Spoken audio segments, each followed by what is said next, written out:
In traditional Christianity, Christ is the Logos, or universal reason, and we are taught that we're all part of one body in Christ. St. Paul writes, "For just as the body is one and has many members, and all the members of the body, though many, are one body, so it is with Christ. For in one Spirit we were all baptized into one body, Jews or Greeks, slaves or free, and all were made to drink of one Spirit. For the body does not consist of one member, but of many. If the foot should say, 'Because I am not a hand, I do not belong to the body,' that would not make it any less a part of the body. And if the ear should say, 'Because I am not an eye, I do not belong to the body,' that would not make it any less a part of the body. If the whole body were an eye, where would be the sense of hearing? If the whole body were an ear, where would be the sense of smell? But as it is, God arranged the members in the body, each one of them as He chose. If all were a single member, where would the body be? As it is, there are many parts, yet one body. The eye cannot say to the hand, 'I have no need of you,' nor again the head to the feet, 'I have no need of you.' On the contrary, the parts of the body that seem to be weaker are indispensable, and on those parts of the body that we think less honourable we bestow the greater honour, and our unpresentable parts are treated with greater modesty, which our more presentable parts do not require. But God has so composed the body, giving greater honour to the part that lacked it, that there may be no division in the body, but that the members may have the same care for one another. If one member suffers, all suffer together. If one member is honoured, all rejoice. Now you are the body of Christ, and individually members of it." In Islam, the body is not all those who acknowledge the worth of universal reason. The body is the Ummah. In 2024, Baroness Warsi published a book titled Muslims Don't Matter. The book launch in Cardiff was held at Dar ul Isra Mosque. When ethnic minorities stand up and say, "I'm so grateful for what this country has done for me," and I'm like, why? Do my white friends stand up and say that? Do my white friends stand up and say, "I'm so grateful for living in this country. This is my country. I was born here." Why is there some sort of weird correlation that the darker the colour in your skin, the more pigment you have, the more damn grateful you have to be to live in your own country? The book was reviewed by Andrew Gilligan in The Times. The scales have fallen from Sayeeda Warsi's eyes. Baroness Warsi, the first Muslim to sit in cabinet and former co-chair of the Conservative Party, now realizes that the country that made her appear at 36 is a place where Muslims are shut out of decision-making, with the exceptions, or recent exceptions as she doesn't say, of the mayor of its capital, the Justice Secretary, the Chancellor of the Exchequer, the Home Secretary, the Education Secretary, the Health Secretary, the First Minister of Scotland, the head of the No. 10 Policy Unit, the 25 Muslim MPs elected in 2024, and the thousands of Muslim civil servants and councillors. Muslims Don't Matter is a shorter, angrier version of her 2017 book The Enemy Within.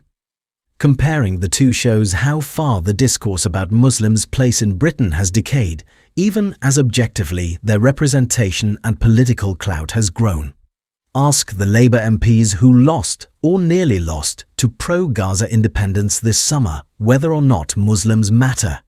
It is precisely because Muslims matter that politicians must take care, not to fuel sectarianism, division and fear, to avoid inflammatory words or sweeping generalizations about a very diverse group of people, to respect facts and admit nuance. While Warsi correctly condemns some on the right, such as Suella Braverman, for breaking these rules, Warsi is guilty too. The Muslim Council of Wales reported. The Muslim Council of Wales hosted Baroness Sayeeda Warsi for the Welsh launch of her new publication, Muslims Don't Matter. Baroness Warsi was interviewed about her new book and her campaigning against Islamophobia. The Welsh launch formed an important part of raising the profile of Islamophobia and the need to challenge it. The Gospel of Mark relates the story of the healing of an unclean spirit. Then they came to Capernaum, and on the Sabbath he entered the synagogue and taught. The people were astonished at his teaching, for he taught them as one having authority, and not as the scribes. In their synagogue was a man with an unclean spirit. He cried out, "What have you to do with us, Jesus of Nazareth? Have you come to destroy us? I know who you are, the Holy One of God." Jesus rebuked him and said, "Quiet, come out of him." The unclean spirit convulsed him, and with a loud cry came out of him.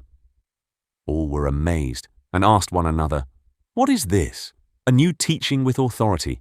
He commands even the unclean spirits, and they obey him." His fame spread everywhere throughout the whole region of Galilee. In 2007, Irish writer Pat Condell explained the problem with Hamas.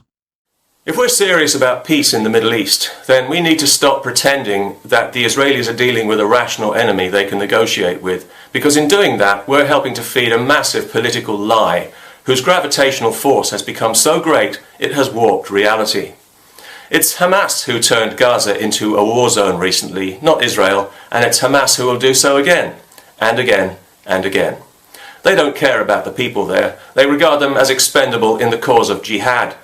Why do you think there are no bomb shelters in Gaza, except, of course, for the brave Hamas fighters who keep telling us they love death more than we love life, yet who scuttle away to safety as soon as the bombs come in, leaving the women and children to fend for themselves? Wouldn't you suppose, as they were lobbing rockets over the border every day, that they would have given some thought to protecting ordinary people from possible retaliation? No, they'd rather build luxury hotels to accommodate gullible Western journalists who can be trusted to portray them as heroic victims and the Israelis as neo-Nazi oppressors. In fact, it's Hamas who are the Nazis. Their political agenda is virtually identical, with the same genocidal supremacist delusions and the same irrational, violent hatred of Jews for being Jews. Actually, the Nazis have a moral edge on Hamas. They were psychotic, murdering scumbags as well, but at least they didn't use their own people as human shields. Hamas don't give a damn about the people of Gaza. They want them to be killed, especially the children, whose bodies make wonderful propaganda. That's why they deliberately put them in the firing line, as fodder, as just another weapon to be used and discarded, or martyred, which is the Islamic euphemism for somebody whose life has been thrown away for absolutely nothing. Israel wants peace and has always wanted peace. It's a modern civilized country and a world technological leader. The last thing it needs is war. That should be obvious to everyone. Israel would like nothing better than for Gaza to be thriving and prosperous and the people to be happy and free. They would even bankroll it if they thought it would work. But Hamas don't want the people happy and free. They want them miserable and blaming Jews for it. Because Hamas are Islamic fanatics. Jihadis, the same mentality that flew into the Twin Towers and then blamed, guess who? The Jews. They bribed the people of Gaza to elect them on a political platform, but once in power, they enforced their religion with an iron fist. Does anyone seriously think they'd be elected again? We'll never know, because once elected, an Islamist government is elected forever, and anybody who wants to argue about it can expect to be murdered and their corpse dragged through the streets behind a motorcycle, as happened last week in Gaza. These are men who are so hypnotized by their callous and violent religion, and so bereft of any semblance of moral decency or compassion, that they'll happily murder someone for expressing a moment of joy by singing at a wedding, as happened last week in Gaza. Singing is outlawed in their Islamic paradise. Joy is forbidden. Happiness is haram. They invoke the Quran in their founding charter, especially the passage about killing Jews. That's a big favourite. And they teach their children that the highest thing they can aspire to is to kill themselves by killing Jews. And these are the people the Israelis are supposed to negotiate with. It would be easier to reason with a rattlesnake. So let's say you're the Israeli Prime Minister. What do? How do you deal with people who want you and everybody like you dead at any price and whose position is not negotiable? Give up territory? Dismantle settlements? That's been tried and it doesn't work, or didn't anybody notice? Israel dismantled settlements and uprooted thousands of people when it withdrew from Gaza. And what did it get? A barrage of rockets and bombs that hasn't stopped to this day. So clearly dismantling settlements doesn't work. What else have we got? Mediation? Diplomacy? Restart the peace process? Yeah, in your dreams. There is no peace process, and there never will be as long as Hamas is around, because there's no such thing as a one-sided coin. On October the 7th, 2023, Hamas committed the worst atrocity perpetrated on Jewish people since the Holocaust, but the Muslim Council of Wales deemed it not important enough to comment on. In a report produced by NGO Monitor titled Imported Influence, Foreign Funding, Regulatory Black Holes and Extremist Connections of the Post-October the 7th UK Protest Infrastructure, Anne Herberg writes, As thousands of Hamas invaders murdered, raped and kidnapped men, women and children across southern Israel on October 7, 2023, mass anti-Israel demonstrations began appearing on the streets of London, New York and other Western cities. Despite their being thousands of miles apart and spread across the globe, marchers carried the same professionally printed signs and shouted the same slogans and chants. These demonstrations have become a regular feature of public life in the UK, promoting extremist messages, causing chaos and destabilising society. Many assume the protests have been spontaneous, grassroots expressions of public opinion, an example of free speech, albeit politicised. The evidence presented in this NGO Monitor report demonstrates otherwise. Those responsible for the UK demonstrations are a core group of professionally organised NGOs, some even household names in the UK, which are part of a sophisticated, internationally connected and funded ecosystem. This ecosystem, while self-proclaiming the noble aims of peace, human rights and humanitarianism, also launders extremist narratives into UK mainstream politics, media, academia and public life. Despite the involvement of hundreds of groups in post-October 7th mobilisation in the UK, a relatively stable core of organisations has repeatedly functioned as the central coordinating infrastructure behind national demonstrations. Such coordination has allowed for sustained support for repeated large-scale demonstrations. Across the 40 protests analysed for this report, 6 organisations were involved in 32 demonstrations, illustrating the extent to which a relatively fixed coalition of repeat actors dominates the operational infrastructure of anti-Israel campaigning in the UK. The 6 organisations were Stop the War Coalition, Friends of Al-Aqsa, the Muslim Association of Britain, the Palestinian Forum in Britain, the Palestine Solidarity Campaign and the Campaign for Nuclear Disarmament. On the 21st of October 2023, these 6 organisations organised a national march for Palestine. In Cardiff, the protest was supported by the Muslim Council of Wales, and it was reported by iLEAD. Why are you here? Why is it important to be here? Hi, we're here today because we need to fight against Israeli occupation and apartheid, really, and the ethnic cleansing we're seeing right now, and essentially genocide of Palestinian people. And we have to rise up and support the Palestinian resistance without any disclaimers, without any qualifications, unconditional support for Palestinian resistance against Israeli brutality and occupation. And it's amazing to see so many people out doing that right now. Why are you here? We are here to speak up against the injustice. This is a humanity value. It is about civilians being targeted with the help of our government. The taxes which we pay to the government is going now to Israel military to kill civilians. This is nothing to do with the democracy of the West. Why, when the Palestinian civilians is killed, it becomes self-defense?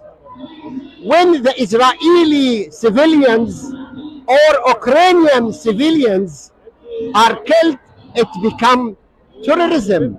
What is the difference other than the color? This is double standard, hypocrisy, racism, discrimination. We are against harming any civilians, irrespective of their color or religion. They are human beings, for God's sake. They are children. Our heart goes out to any civilians who have been impacted adversely by this war. Why are you here? We're here to support the brothers and sisters in Palestine who've been subject to genocide and ethnic cleansing for 75 years. It's abhorrent, everything that they're going through. In Gaza, they're in the world's largest open prison, and we're here to show our support and our solidarity with our brothers and sisters in Palestine. We feel very passionately about the Palestinian cause, the genocide that's taking place, and we want to show our support and encourage the world, but certainly the UK people, the UK government to take action and make sure that there's a stop to the genocide that's happening in Palestine. And we want to support our brothers and sisters out there who are suffering day in, day out, with terror day in, day out. Now it was the custom at the festival to release a prisoner whom the people requested. A man called Barabbas was in prison with the insurrectionists who had committed murder in the uprising.